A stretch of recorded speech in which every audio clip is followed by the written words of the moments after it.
Hindi story ज्ञान का दीपक। काशी में गंगा के तट पर एक संत का आश्रम था। एक दिन उनके एक शिष्य ने पूछा, गुरुवर, शिक्षा का निचोड़ क्या है? संत ने मुस्कुरा कर कहा, एक दिन तुम खुद पे खुद जान जाओगे। बात आई गई हो गई। कुछ समय बाद एक रात संत ने उस शिष्य से कहा, इस वस्तु को मेरे कमरे में तख्त पर रख दो। शिष्य पुस्तक लेकर कमरे में गया, लेकिन तत्काल लौट आया। वह डर से कांप रहा था। संत ने पूछा, क्या हुआ? इतना डरे हुए क्यों हो?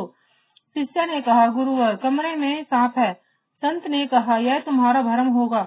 कमरे में सांप कहाँ से आएगा? तुम फिर जाओ और किसी मंत्र का जाप करना, सांप होगा तो भाग जाएगा। शिष्य दोबारा कमरे में गया। उसने मंत्र का जाप भी किया, लेकिन सांप उसी स्थान पर था। वह डर कर फिर बाहर आ गया और संत से बोला, सांप वहां से नहीं जा रहा है। संत ने कहा, इस बार दीपक लेकर जाओ, सांप होगा तो दीपक के प्रकाश से भाग जाएगा। शिष्य इस बार दीपक लेकर गया तो देखा कि वह सांप नहीं है। सांप की जगह एक रस्सी लटकी हुई थी। अंधकार के कारण उसे रस्सी का वह टुकड़ा सांप नजर आ रहा था। बाहर आकर शिष्य ने कहा, गुरुवर, वह सांप नहीं, रस्सी का टुकड़ा है। अंधेरे में मैंने उसे सांप समझ लिया था।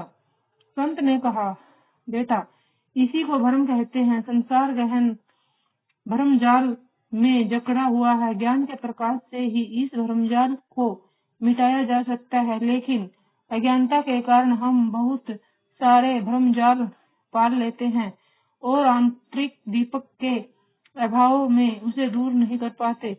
यह आंतरिक दीपक का प्रकाश संतों और ज्ञानियों के सत्संग से मिलता है।